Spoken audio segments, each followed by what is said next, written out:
When I was producing my analysis of The Siege of Mandalore and the terrible writing of The Siege of Mandalore, and also the music choices of The Siege of Mandalore and the music choices of the sequel trilogy, when I was producing that type of analysis and critique, I had it in my head, in my naive little brain, I had it in mind to think, well, if I enlighten these people with this poor quality of art, if I enlighten people and show them the way and reveal to them, oh my goodness, yes, Disney is producing terrible art.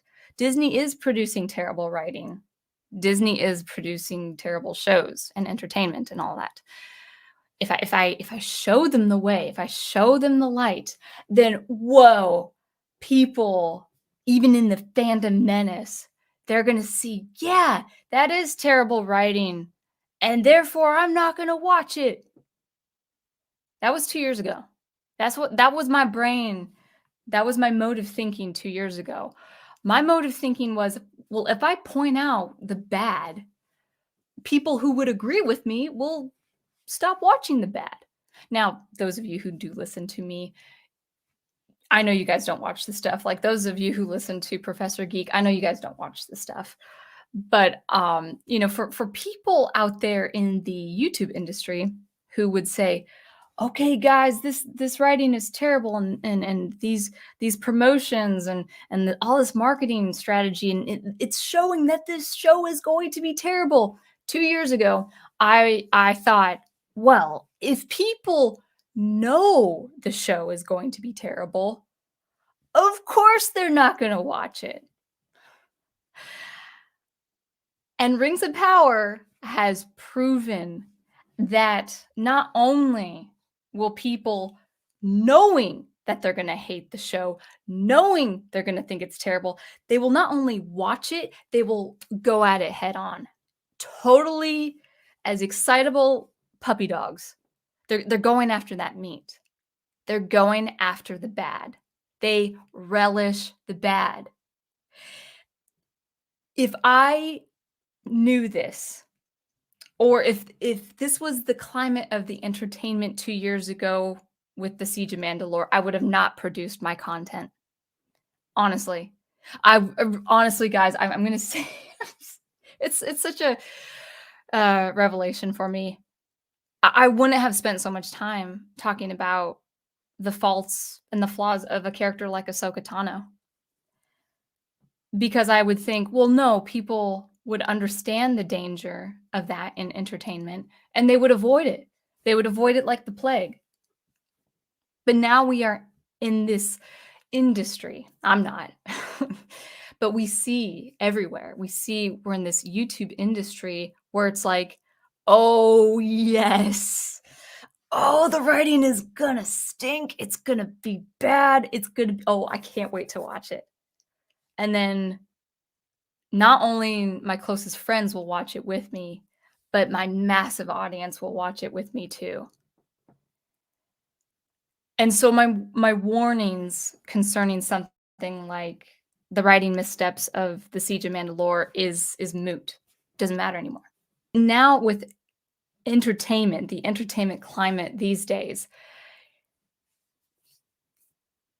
people gorge themselves with the stuff they hate. They can't get enough of it. It's like the most addicting popcorn. They love the things they hate. They love watching and retweeting and commenting and producing videos. And they love all this stuff. They are consumed by the things they hate. So where is the incentive then for a company like Amazon to, turn over a new leaf and say, "Oh yeah, you know what? I think defecating on Tolkien's lore isn't a good thing." I think dishonoring him and misaligning who he is as a Catholic writer and Oxford professor and philologist and all of that, we totally dismantle or we're actively trying to dismantle his mythology, his English mythology. Maybe we shouldn't. No, Amazon's not going to do that. Amazon is going to go full throttle in the deconstruction and obliteration of the English mythology as we know it. They're not going to stop. They have no reason to because they got what they wanted.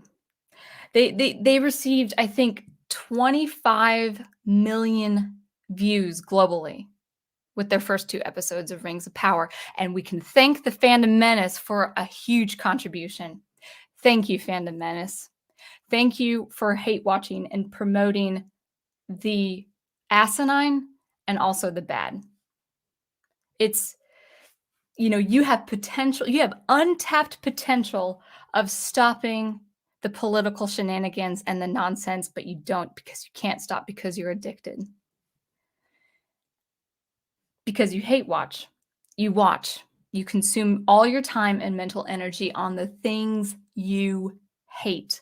But really, do you hate it? I think the answer is no, you love it. You love getting the views and you love getting the money and you love getting the subscribers. You won't stop now. Just like Amazon won't stop the dismantling of Tolkien's mythology, the Fandom Menace will not stop their industry. It's an industry. It's an active, perpetual industry where I see no end until it actually does them psychological harm, if it actually depresses them. And I don't see that happening for another 5 to 10 years. It's an addiction. It's like eating sugar or drinking alcohol. It's an addiction. They can't stop. They've actually become addicted to watching a show they hate or they think is terrible. And they're addicted to watching between 5 to 10 YouTubers say the same thing that they're thinking. It's an addiction. They can't stop until they actually start disciplining themselves out of it.